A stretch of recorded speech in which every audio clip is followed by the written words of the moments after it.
I gave birth 6 months ago. The pregnancy was really, really rough on me. I hate the way it looks. My husband goes to kiss me, and I can feel my whole body tense up. I just can't do it. Can we do something awkward since it's just me and you and a couple of million people listening? Sure. This is going to be vulnerable, so if you don't want to do it, I totally understand, okay?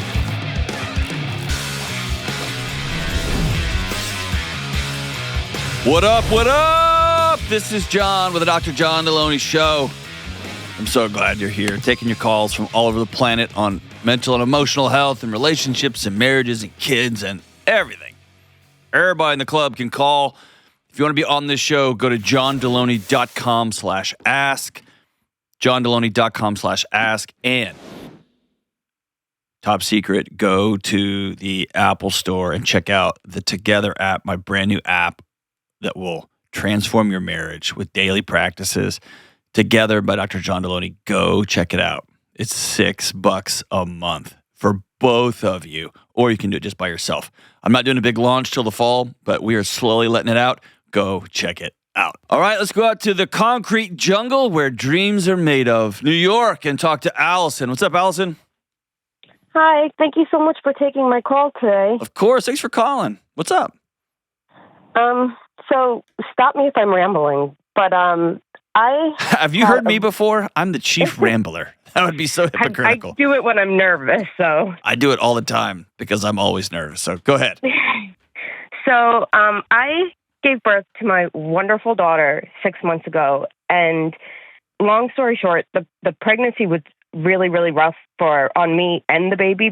We both had some pretty serious issues, and my mantra the whole time was, it's temporary. But then during labor, I ended up tearing very, very badly. And then at my 6-week postpartum checkup, I was told that at some point in the past 6 weeks, I must have reopened it. So it healed incorrectly. And basically a part that was stitched in healed outside.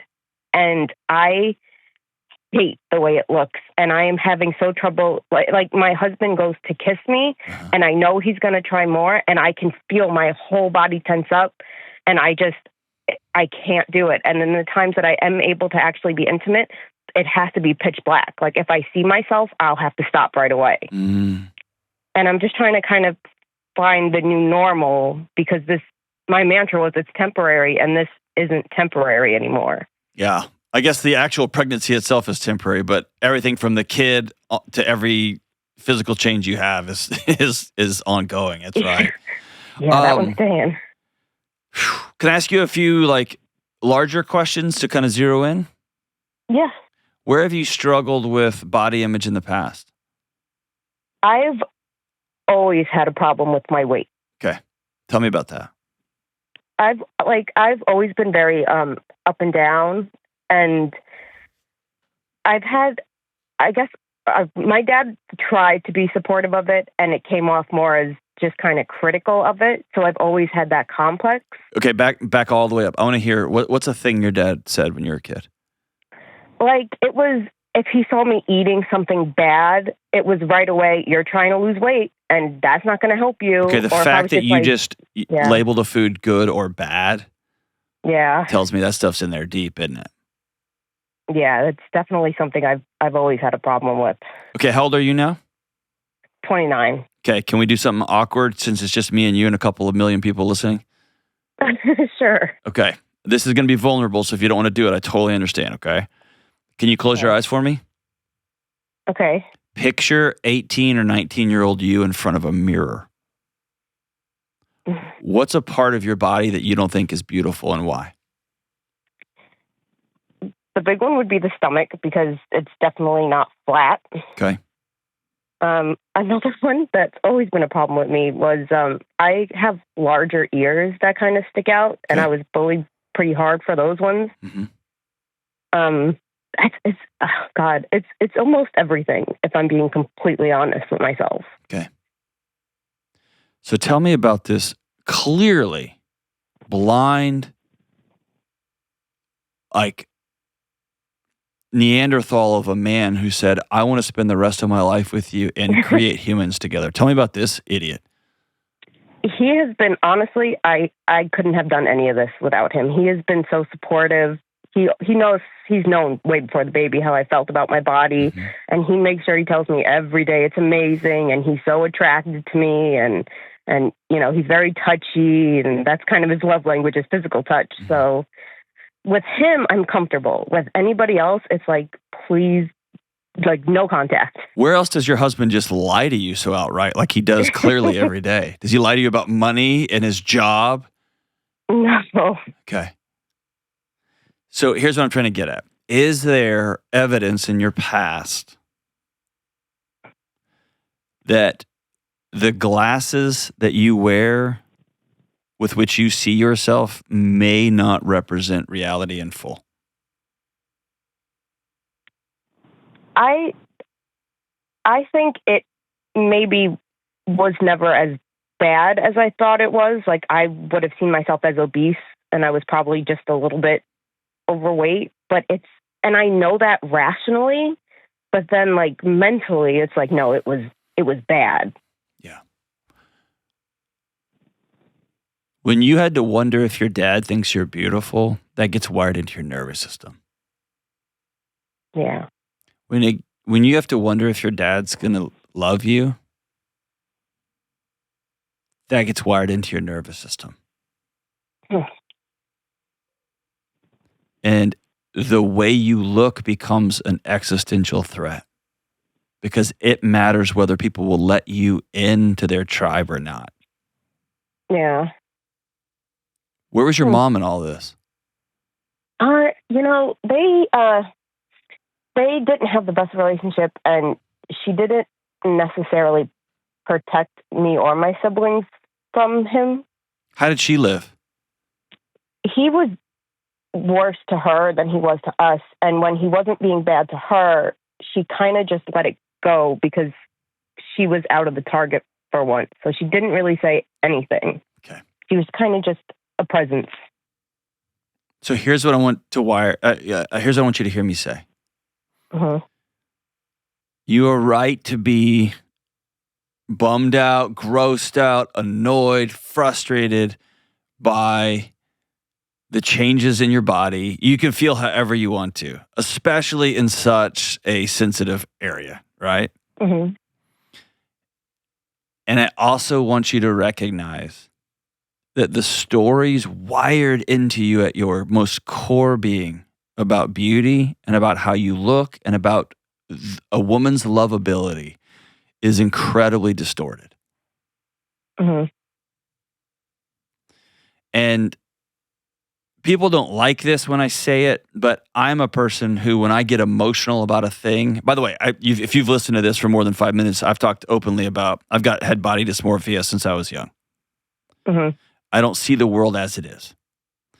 And that's something that I'm always working with, but it's less about trying to, quote unquote, fix my attractiveness and more about not hating myself, right?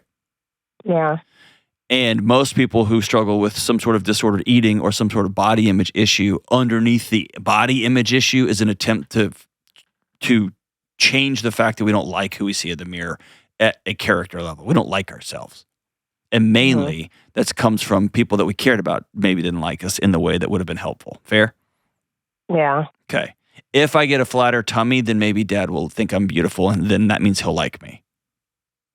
Maybe if my ears were smaller, then my friends wouldn't have pointed them out, and then they would have liked me.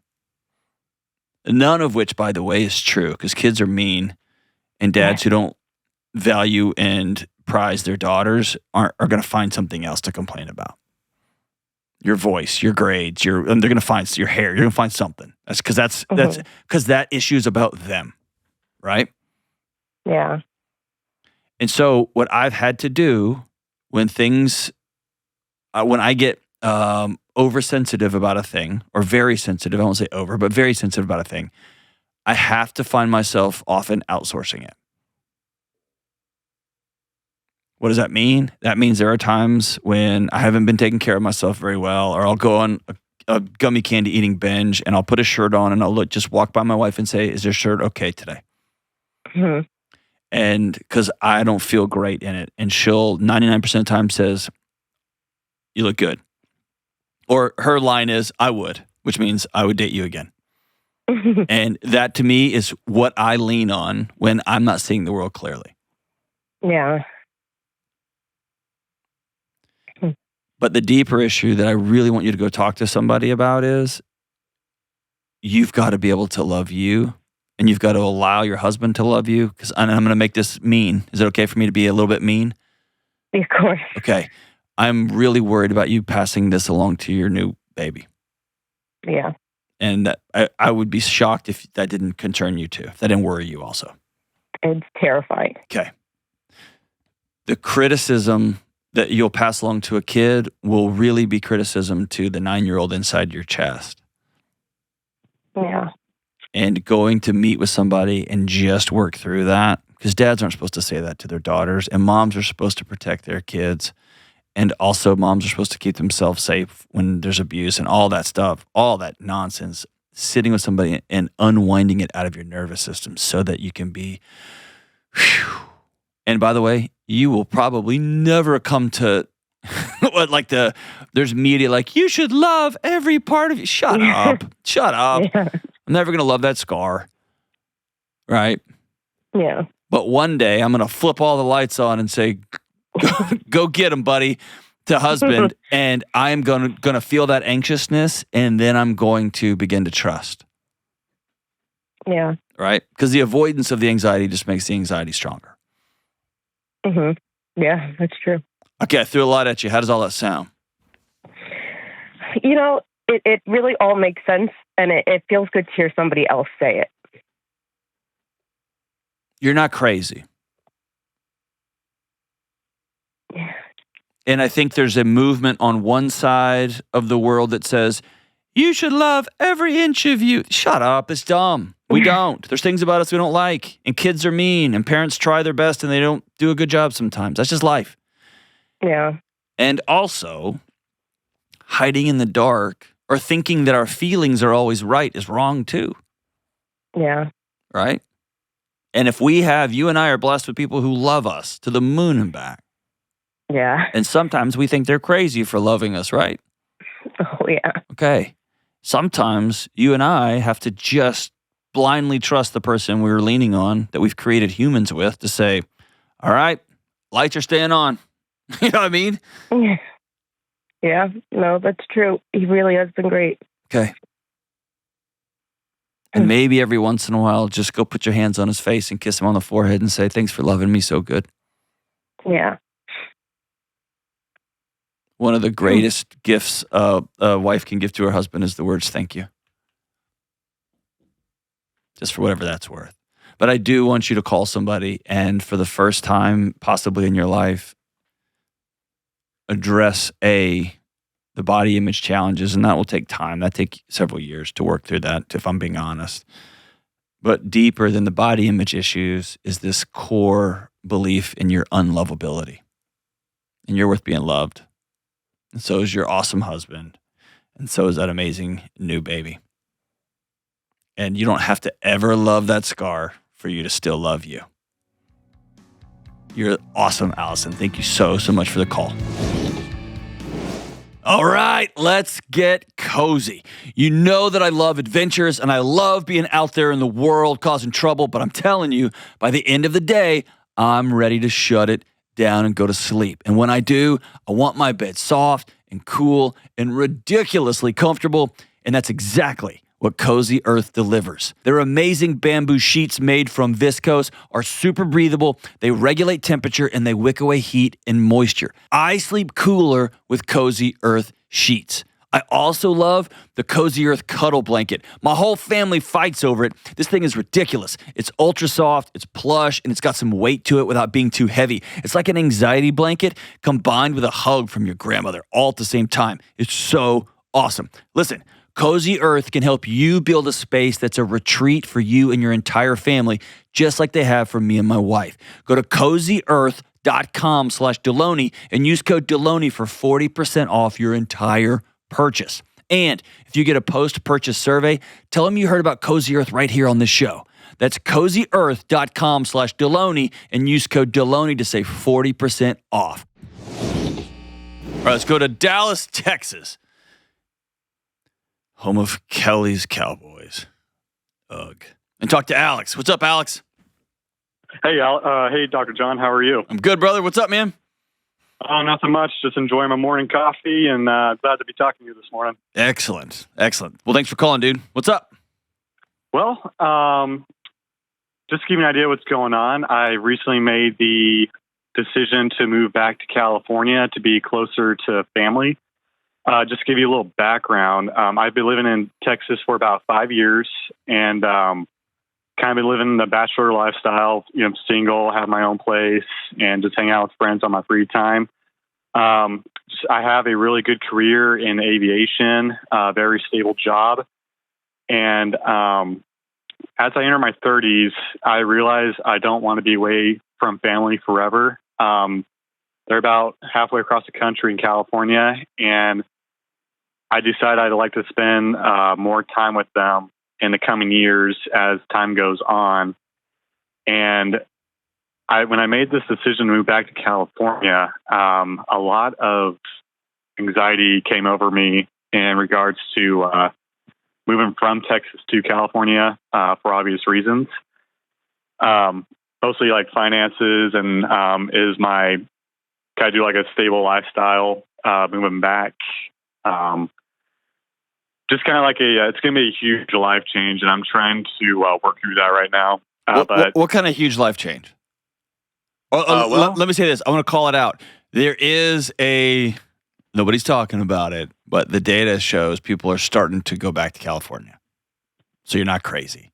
People left during COVID. There was those 2 years of just chaos and insanity and madness, and it felt like the end of time. There are people saying, okay, I liked being in Texas. It's 1,000 degrees. I miss whatever. And so there is people making their way back across the country, back to California. And so just for whatever that's worth. And yes, it's going to come with higher taxes and yada, yada, yada. But you're not crazy. But the sentiment you're expressing is slowly happening across the country, and the numbers are bearing it out. But what kind of lifestyle are you talking about?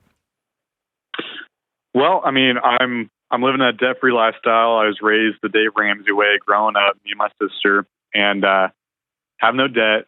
Lifestyle now. Why would that change if you moved to California? Oh no, it's not changing. It's just I have a healthy lifestyle in Texas right now. My apartment's affordable, groceries affordable. I have a good, healthy social life outside of work. Going back to California, I know I'm going to have to kind of rebuild that, which is kind of daunting, kind of intimidating. But you just did it when you moved to Texas. Yeah. Yeah. I went to school in Texas in the past, made friends, and then I moved back to California in 2017. Mm-hmm. And that was kind of a humbling experience because I expected life to be kind of different. I basically thought I was going to take on the world after I graduate college with a good career and all that stuff. And basically, reality just hit me to where, you can't be successful at everything. And I moved back to Texas in 2019 because my friends were still here and they were still kind of living together. And I want to be part of that, be around it. And I wasn't really quite ready to settle down yet. And so I moved back to the Dallas area, and it's been a fun adventure ever since then for the past 5 years. I mean, I've loved it. And I think it's just kind of the idea of that ending also, which is kind of posing a challenge. I don't understand what your question is.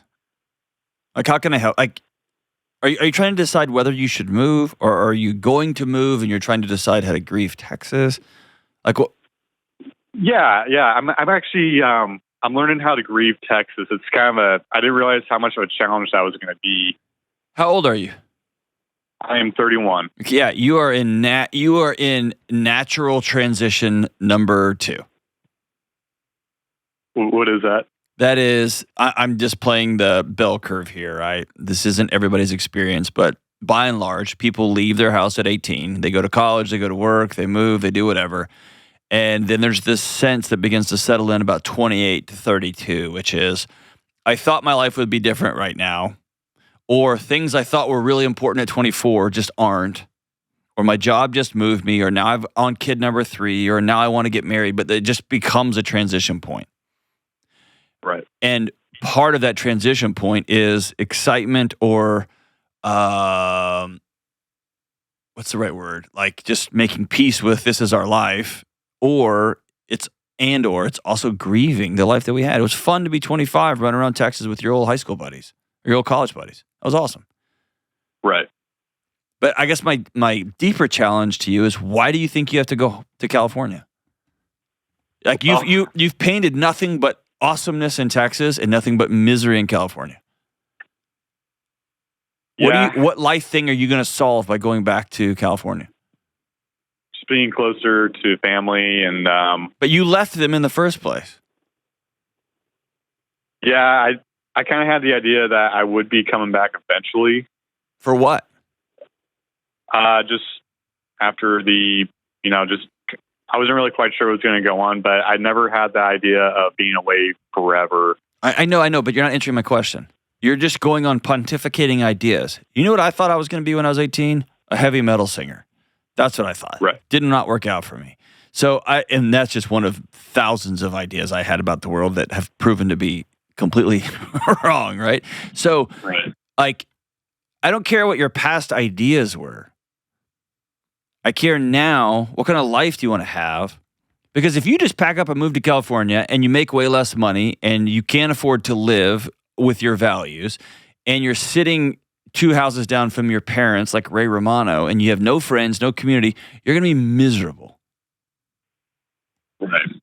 So I guess what I'm asking you is, what are you going to accomplish by moving to California?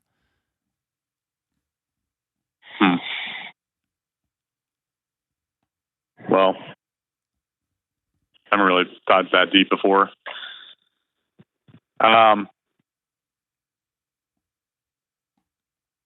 Like your friends, your community, I'm sure you've dated some people, like your living, your job, everything sounds awesome in Texas, except that it's 5,000 degrees sometimes. Right. But I don't know what couldn't be solved with a few plane tickets to, and you work in aviation, that couldn't be solved going to California to visit family and friends. But if your life is in Texas, it's okay. Yeah.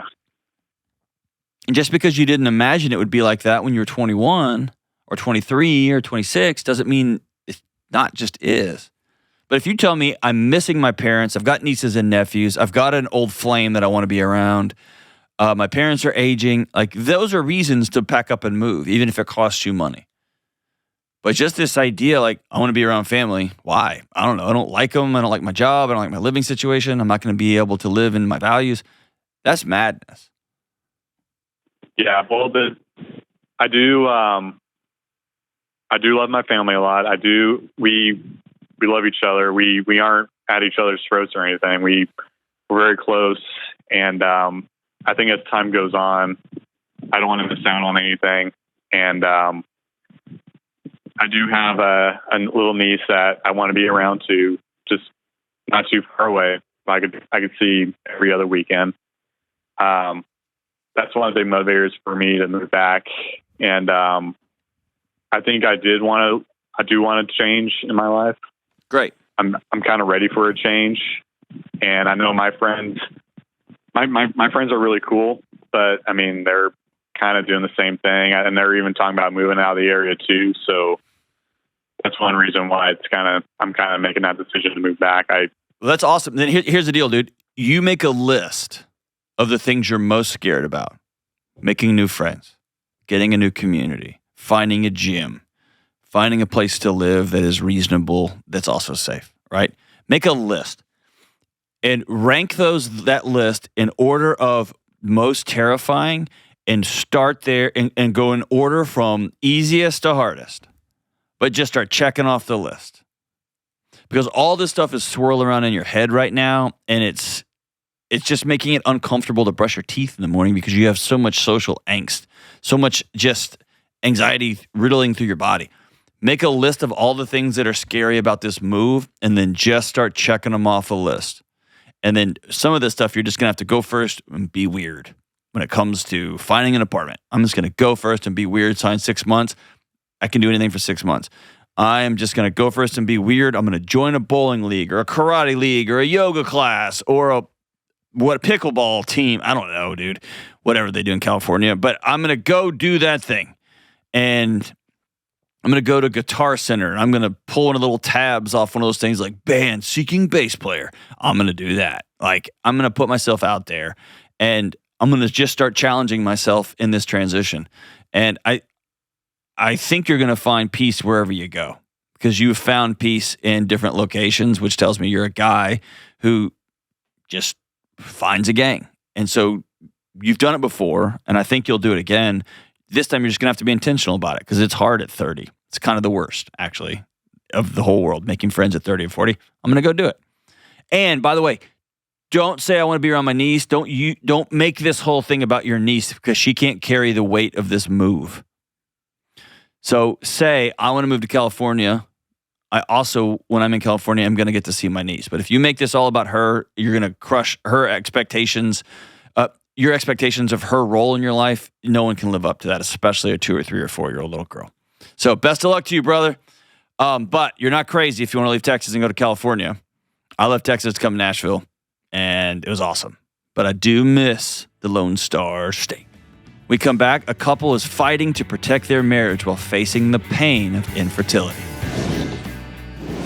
This show is sponsored by BetterHelp. Everyone is talking about therapy these days, and I often hear folks say, I don't think I've had any major traumas in my life, so I don't know if therapy is for me. Listen, this is really important. Therapy is not just for people dealing with major traumas. It can be for that, but it's also a valuable tool for anyone looking to improve their mental and emotional well-being. Personally, I see a therapist for both the big challenges from my past as well as for helping me navigate the day-to-day challenges that pop up. Many of you should consider seeing a therapist too. And if you're thinking about trying therapy, contact my friends at BetterHelp. BetterHelp is 100% online, so it's affordable and convenient for your schedule. And as the largest online therapy provider in the world, BetterHelp can provide access to mental health professionals with a diverse variety of expertise. They have over 10 years of experience matching people with the right therapist just for them. To get started, just fill out a short online survey to get matched with a licensed therapist. If it's not the right fit, you can switch therapists at any time easily and for no extra cost. Talk it out with BetterHelp. Visit BetterHelp.com/Delony to get 10% off your first month. That's BetterHelp, HELP.com/Delony. All right, let's go out to the Utahs, to the Salt Lake City, and talk to Luis. What's up, Luis? Hi. Lovely to talk to you. I'm glad that you called. What's up? So my question is, how do I make sure trying to have a baby doesn't damage me and my husband's relationship while we struggle to trying to conceive? Oh, man. Tell me about this adventure. So my husband and I have been married for almost 2 years. We've been trying to conceive for about 9 months. And when we started trying to conceive, I said I didn't want this to be a stressful experience. I have several friends who have struggled with conceiving, and it was just clear that they put a lot of stress on their marriage. Their whole lives revolved around timing ovulation and IVF cycles. And I remember talking to them and one of them saying, we don't even enjoy sex anymore. And I was like, that's the last thing I want from me and my husband. And I guess I've discovered that however much I want to not stress about it, reality is different. It's so much easier to judge other people's problems. Yes. Deal with them in your own house. But yeah, not being able to get pregnant just feels like this whirlpool of like what's wrong with me, supplements and tests, and then waiting to see if I get pregnant before we can do more tests. And I'm trying not to drown in that, but finding it difficult to talk to my husband about it. That to me is I've been through this too. Okay, been there. What you just expressed, the thing that is most concerning for me is your inclination to curl up and wall off and self-protect versus y'all having the same shared experience on the table. Because that tells me at a core level, you're beginning to wonder if you're lovable or marryable. Is that fair or wrong? I don't think it's so much that. I think I worry about stressing him out, which at the same time I know is ridiculous because I know he can tell I'm stressed. Right. What are you trying to protect him from? Are you protecting him or are you protecting you? Probably a bit of both. Okay. On one hand, he doesn't have the best stress management skills. So Okay. in some ways, I feel like without meaning to, I end up holding on to this myself because I don't want to add to his stress load. At the same time, I'm like, I don't want to call it shame, but there is an element of shame. Like, I didn't want to be this person who's obsessing about wanting a baby when I have so much I am grateful for. Man, there's a lot of stories going on in your heart and mind, aren't there? Stories about him, stories about his abilities, stories about you, stories about motherhood, stories about gratitude, stories about... There's a lot, huh? Yeah. Yeah. So let's close your eyes for a second. Mm-hmm. And I want you just to imagine a clean kitchen table and just stories piled up all over it, like in boxes, like Amazon boxes, but they're full of stories. And I want you just to swipe your arm across that table and wipe it clean. And maybe for the first time, I want you to tell me, what are you feeling 9 months into trying to have a baby? Are you feeling sad? Are you feeling scared? Are you feeling heartbroken? Are you feeling ashamed? What are you feeling? I feel sad. And I feel frustrated. Stop right there. Stop with sad first. Tell me about being sad.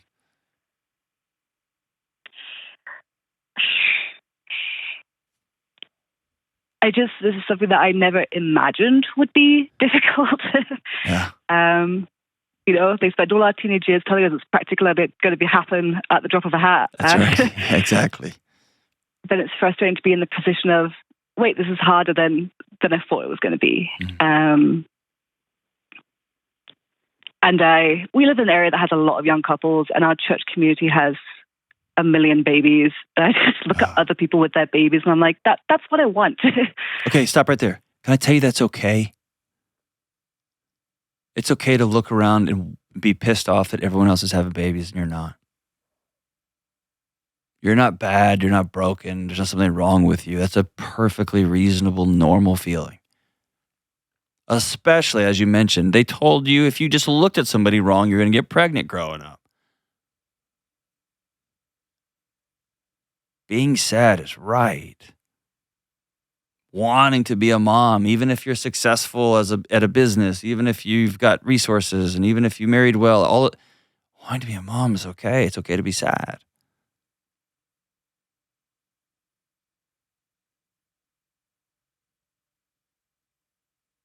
Tell me about being frustrated. It just feels like we're doing everything right, and then one has to sit and wait to see if that makes a difference. Yeah.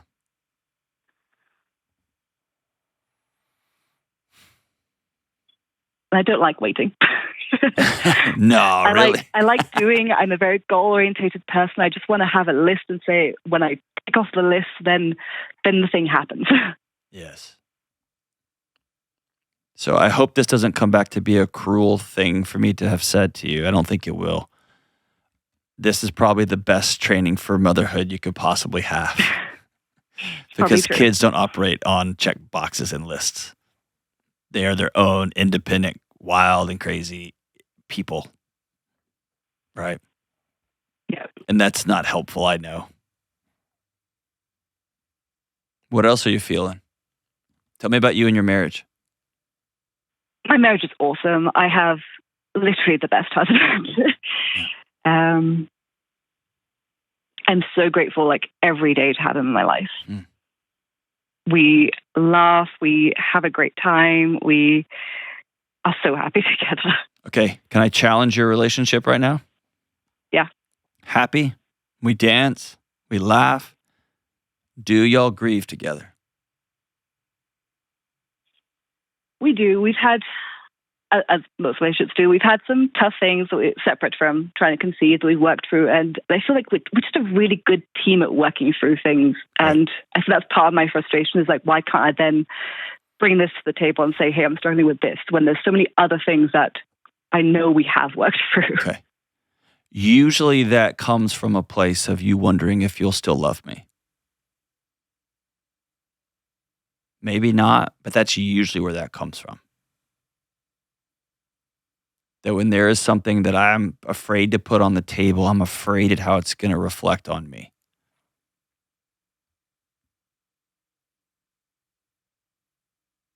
That may not be the case in your world, but that often is the case. And for whatever it's worth, the infertility in your marriage, the challenges y'all are having, the 9 months to a year, all like the doctor's appointments, if y'all start to go down that route, like the cost, the ethical concerns of IVF or not, or like all those things are hard. And they're not how anyone would draw up their marriage, but they're I mean, I just know people personally in every one of those categories, and not only are they overcomable, but they bring people closer together. The one underlying thing that I see create a cancer but in a marriage is secrets. Mm-hmm. Somebody's got something that they're not putting on the table. Here's a way I've seen it be successful, and here's a way, if I could go back and do it in my own marriage, I would have. That we have some sort of weekly or monthly check-in. It's literally like, let's put everything about the baby on the table, or a baby on the table. How are you feeling? Because I can promise you, he's afraid to tell you that he really wants to have a baby too, because he doesn't want to pile on you. Mm-hmm. And he is not knowing, he knows there's tension and anxiousness in you, or frustration or secrets, and he doesn't know what to do. Mm-hmm. And so there just gets to be this dance that forms, right? Yeah. It could be a really divine act of love to say, hey, we're 9 or 10 months into trying to have a baby, and there's stuff I haven't told you about how I'm feeling inside. Could we have just a all secrets on the table conversation? And he's going to say, of course. And then you can put it on the table and say, I'm really sad that we don't have a baby. And every time I see couples in church, I just want to yell and scream.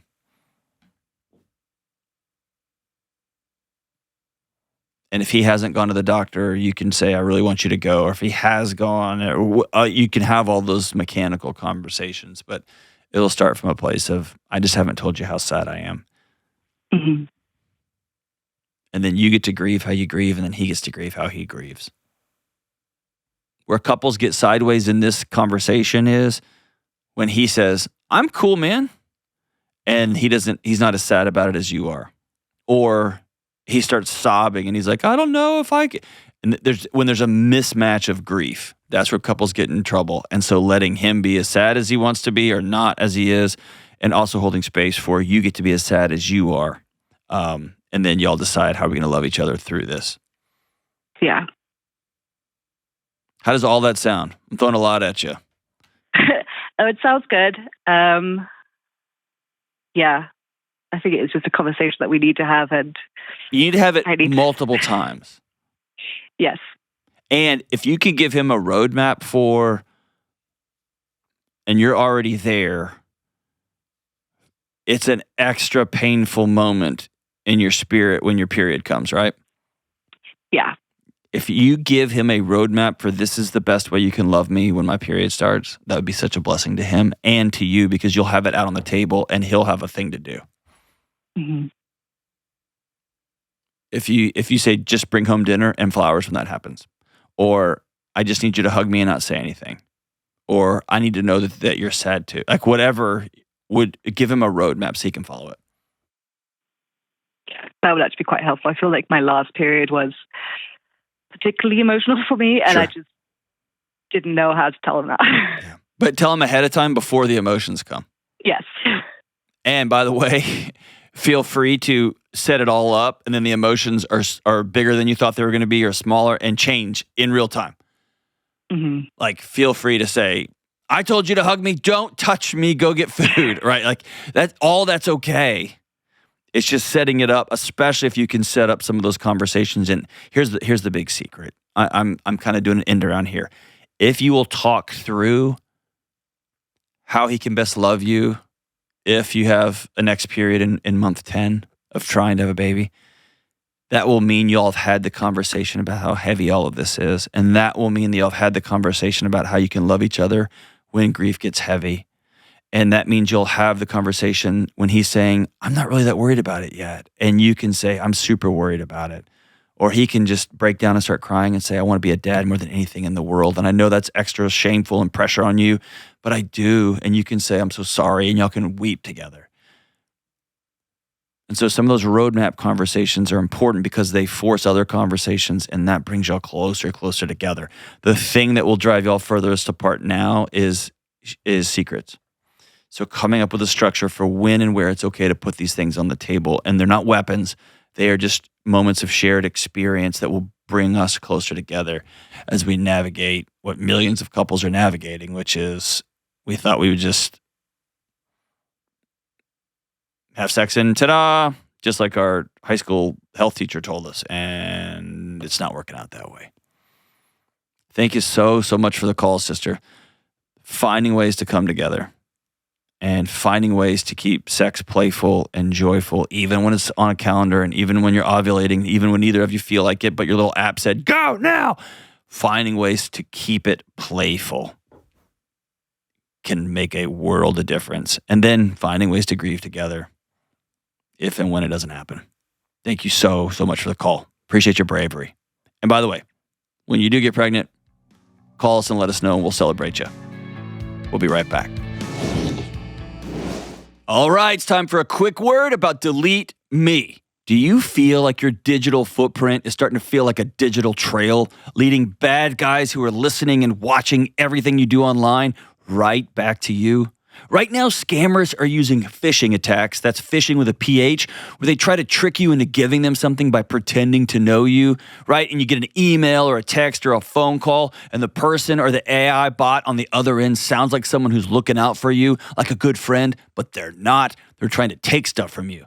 With these new technological advancements, no one is really safe. So what are we supposed to do?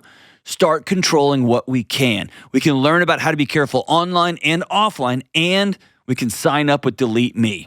I use and personally recommend Delete Me because they work in the background to reduce my online presence. That way, I don't have to worry about creepy data brokers having my data. They've reviewed over tens of thousands of sites for me, and they've removed my data from hundreds of them, which has saved me countless hours and a ton of stress. Stop the phishing attacks, the harassment, and the other online threats before they start, and take control of your digital privacy with Delete Me. Go to joindeleteme.com/Delony today for 20% off an annual plan.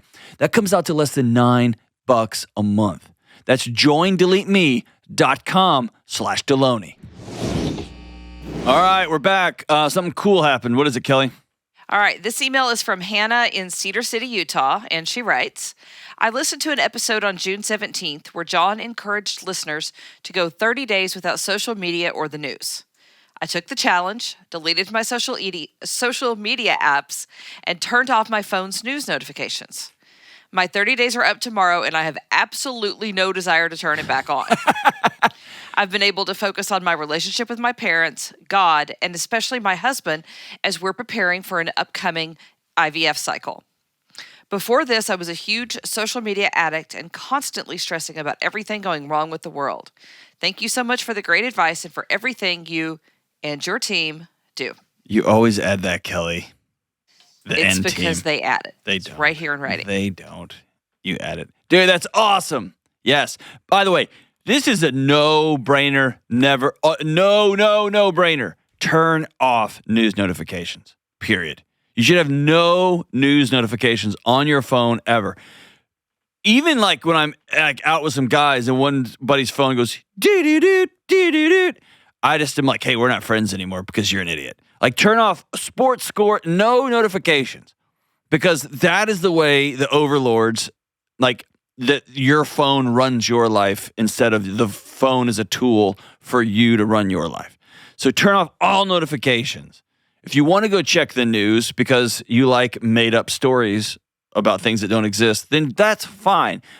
Go do that. But don't have them come to you. So there should be nobody with phones with any sort of news, like, whatever. Like, get your attention. Like, none of that. None of that. And then if you want to be a gangster and take on the social media challenge, that would be dope. Good for her. It's awesome. Makes my heart feel good. I would love to know, can you put a note? Let's check back in with her and see if she's pregnant this cycle. That'd be amazing. If not carrying around all of the world's challenges that she can do nothing about didn't help her overall stress level. We'll see. No? I'm fine with that. Okay. I don't know what you want me to add. Just, okay. But I do agree that people should take it off their phone. Because I've taken it off mine before and then added it back in, and I'm like, oh, it was better before. Yeah. Bye.